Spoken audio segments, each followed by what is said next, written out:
Apa hukumnya kunut yang dikerjakan setiap subuh? Taib, Anda berbicara hukum, berarti saya mesti jelaskan turunan hukum. Ingat, bedakan ini ya, ada hukum dan sikap hukum, itu beda. Hukum dan sikap hukum. Kalau sikap hukum, itu pilihan seseorang untuk menentukan dan memilih hukum mana yang sesuai. Tapi kalau hukum saja, itu berarti semua turunan hukum yang dipesankan oleh Al-Quran dan Sunnah. Misal, hukum tentang bismillah, itu bisa dibaca 4 cara dalam sholat. Seperti saya terangkan tadi malam.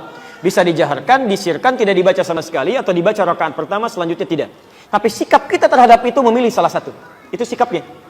Nah, kadang-kadang mohon maaf, kalau hukumnya sudah ada pilihan, tapi sikap hukumnya berbeda, sepanjang dalam kerangka hukum itu tidak perlu kita kemudian berselisih.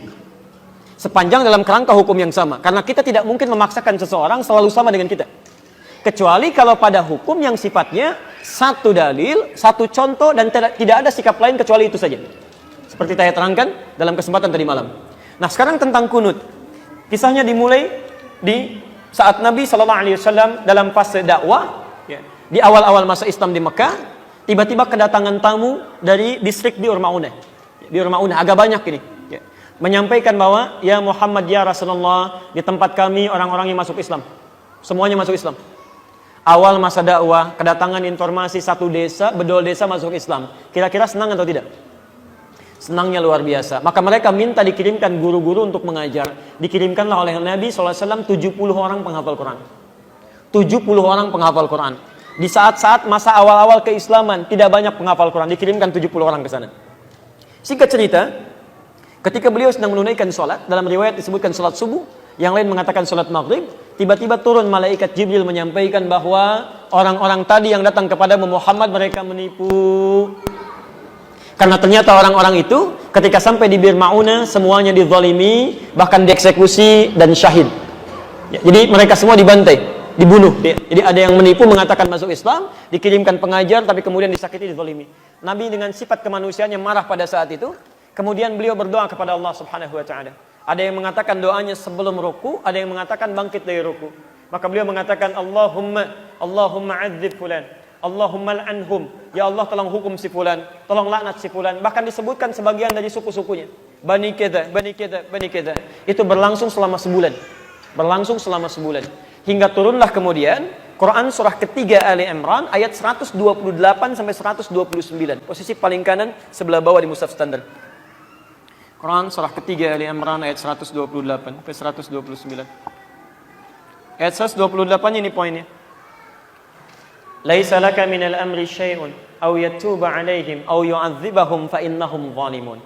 Ketika Nabi berdoa dengan kalimat hukum ya Allah, laknat si fulan ya Allah, tiba-tiba ayat yang turun itu begitu mengejutkan. Muhammad, kamu tidak punya hak untuk menghukum seseorang atau melaknat seseorang karena dia pernah berbuat salah. Hak Allah untuk menentukan siapa yang dilaknat atau untuk menghukum seseorang. Perhatikan, ini kalimatnya indah sekali, indah sekali.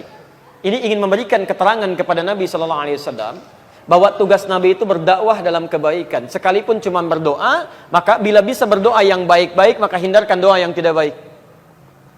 Ingin mengajarkan bahwa Muhammad, kamu masih berada di awal dakwah. Jangan cepat merasa panas, kemudian cepat menyinggung, minta dihukum dan sebagainya. Kalau nanti sikapnya seperti itu, nanti lama-kelamaan gak ada bedanya dengan umat terdahulu. Nabi Nuh ketika umatnya mulai menyimpang, minta kepada Allah, ya Allah, setelah berdakwah ya Allah, umat ini gak mau menerima ya Allah, maka turun azab Allah Subhanahu wa taala. Kamu untuk umat terakhir sampai dengan kiamat. Kalau sikap sekarang minta umatnya dihukum, maka bagaimana dengan sikap dan keadaan mereka nanti sampai kiamat? Jangan-jangan gak ada umat nanti sampai kiamat karena nabinya belum apa-apa sudah minta kemudian untuk menghukum. Maka turun ayat untuk meluruskan kepada Nabi supaya berdoa dalam kebaikan-kebaikan. Taib. Ini bukan Nabi salah, bukan, nilai kemanusiaan yang menjadikan bahwa mereka penipu. Sedangkan ini masih ada di awal dakwah. Tapi Allah kemudian menanamkan kesabaran dalam diri Nabi. Yang paling indah, turunlah kemudian ayat ini. Setelah ayat ini turun, terjadi dua peristiwa. Satu, Nabi tidak membacakan lagi doa tadi. Ya Allah, tolong laknat si fulan, ya Allah hukum si fulan. Tapi kemudian merubah doanya menjadi doa yang baik. Dalam bahasa Arab, sesuatu yang baik yang dimohonkan kepada Allah Subhanahu wa taala, singkatnya disebut dengan kunut namanya. Kunut. Permohonan yang baik-baik sebagai ketaatan kepada Allah. Karena Allah perintahkan berdoa dengan yang baik, ya, maka sifatnya disebut dengan kunut. Taib, maka peristiwa yang pertama, fokus, Nabi tidak membacakan doa itu lagi, lalu mengajarkan kepada cucunya Al-Hasan, kepada sebagian sahabatnya, doa yang terbaik sebagai pengganti doa yang ini. Apa doanya? Allahumma hadini fiman hadait, wa'afini fiman afait, wa tawallani fiman tawallait, wa barik li fima atait, wa qini syarra ma qadait. Tidak pakai birahmatika ya. Tidak pakai birahmatika, tapi dalam hadisnya wa qini syarra ma qadait. Itu yang diajarkan oleh Nabi sallallahu alaihi wasallam. Maka kemudian ada yang meriwayatkan Nabi tidak pernah membacakan doa itu lagi, dicukupkan ya, tapi kemudian sahabat mempraktikkan doa itu dalam salatnya. Ada yang menggunakan saat witir, ada yang menggunakan saat Ramadan, ya di 10 malam terakhir, bahkan ada yang menggunakan dalam kesempatan salat subuhnya. Dan itu didiamkan oleh Nabi sallallahu alaihi wasallam. Bahkan ada sebagian mengatakan bahwa Nabi Muhammad sallallahu alaihi wasallam pernah menggunakan itu dalam salat subuh. Walaupun sebagian memandang riwayatnya lemah, ada yang mengatakan yang lain riwayatnya kuat. Dari sini, Bapak Ibu sekalian, karena Nabi sallallahu alaihi wasallam tidak mempraktikkan doa yang tidak baik tadi, kemudian mengajarkan doa yang baik ini, dan beliau mendiamkan sahabat yang mempraktikkan, tidak melarangnya, ya, maka disinilah kemudian para ulama melihat itu, lalu menyikapi dan mengambil kesimpulan dengan 3 kesimpulan. 3 kesimpulan. Karena Nabi tidak mengatakan langsung. Kalau Nabi mengatakan, sudah nggak usah berdoa, selesai masalah.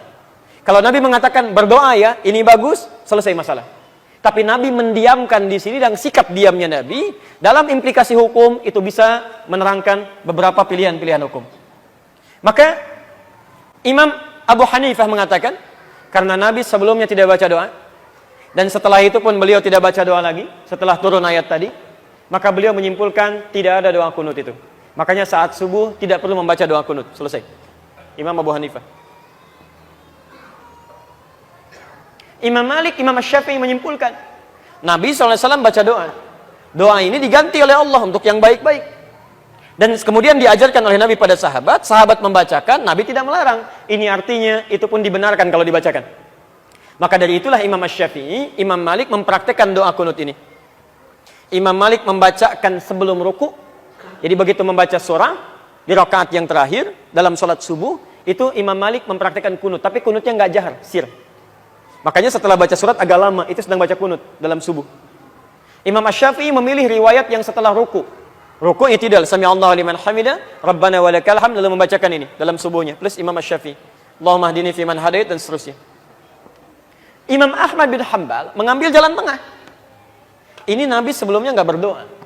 Ada peristiwa besar terjadi yang membutuhkan doa, kemudian Nabi berdoa dengan itu. Setelah itu Nabi tidak berdoa lagi. Ini artinya doa ini bisa dihadirkan dalam peristiwa-peristiwa yang menuntut doa itu disertakan oleh kita. Karena ketidakmampuan kita berada di sana. Peristiwa dahsyat besar yang meminta kita atau menuntut kita menghadirkan doa, itu dalam bahasa Arab disebut dengan nazilah. Nazilah. Maka dikenal dengan istilah kunut nazilah. Doa kunut yang dibacakan ketika terjadi peristiwa genting yang membutuhkan doa. Yang ada di Palestina, yang ada di Aleppo kemarin, yang ada di Syria dan sebagainya. Maka dikenal dengan istilah kunut nazilah. Tiga-tiganya disepakati oleh para ulama, baik di zaman itu sampai di zaman kini, ini ijtihad para ulama yang dibenarkan dan sah dilakukan ketika memilih satu di antara ketiganya. Karena Nabi memang memberi peluang yang sama untuk bisa mengerjakannya atau tidak sama sekali. Jadi, di masa bahkan Imam Syafi'i, beliau pernah berkunjung ke tempatnya Imam Abu Hanifah setelah beliau meninggal. Masya Allah Pak, Imam Syafi'i kunut, Abu Hanifah dan muridnya tidak. Begitu sampai ke tempat Imam Abu Hanifah, murid Imam Syafi'i mengatakan, ketika Imam Syafi'i diminta jadi imam, Syekh tafaddal, taumu bin nas, tusalli bin nas, Anda jadi imam. Murid Imam Syafi'i mengira Imam Syafi'i akan kunut. Mereka mengatakan pendapat kita akan unggul di sini. Tapi ternyata ketika sholat subuh, Imam Syafi'i tidak kunut. Tidak kunut. Apa kata muridnya setelah sholat? Syekh, 5 lam taknut, kenapa Anda tidak kunut? Kata beliau, saya menghormati pendapatnya Imam Abu Hanifah yang berlaku di tempat ini. Masya Allah. Imam Syafi'i kunut, tapi ketika berkunjung di tempat yang tidak kunut, beliau tidak mempraktikkan kunut. Imam Ahmad bin Hanbal juga, Masya Allah.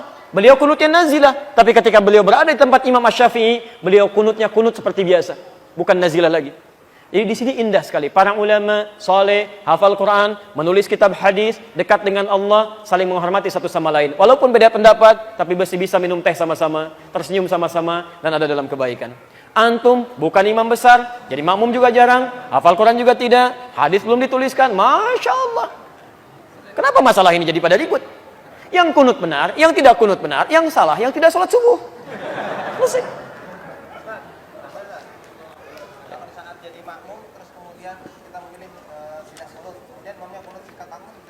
Baik, ini pertanyaan selanjutnya. Sama di sini ya, dengan kertas. Baik.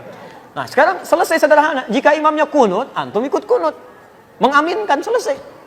Ya, persoalan mengangkat tangan atau tidak, itu persoalan lain. Tidak harus mengaminkan mengangkat tangan. Saya tadi subuh, imamnya kunut. Saya mengaminkan, tapi tidak harus mengangkat tangan. Kalau imam dia berdoa, boleh mengangkat tangan. Ya, jadi begitu mengatakan, Allahumma hadina fiman hadait, saya katakan amin. Karena makmum itu tugasnya mengikuti imam. Dan kalaupun imamnya nggak kunut, antum biasa kunut, antum nggak usah kunut.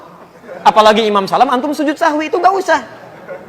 Awas jangan terlampau soleh di sini. Awas, karena tugas makmum itu mengikuti imam. Imam ruku, antum ruku. Imam sujud, antum sujud. Imam kunut, antum kunut. Imam nggak kunut, antum nggak usah kunut. Selesai ya? Gampang sebetulnya. Allahu Akbar. Yang salah, yang tidak, kita sepakat di situ. Baik. Saya dulu di Tripoli dapat kunjungan dari ketua PBNU dulu. Datang, ya. Mengatakan, alhamdulillah katanya Ustaz. Di Indonesia sekarang NU dan Muhammadiyah sudah kompak. Subuhnya nggak pakai kunut katanya. Masya Allah saya bilang, bisa begitu? Iya, karena nggak pada ke masjid semuanya masing-masing.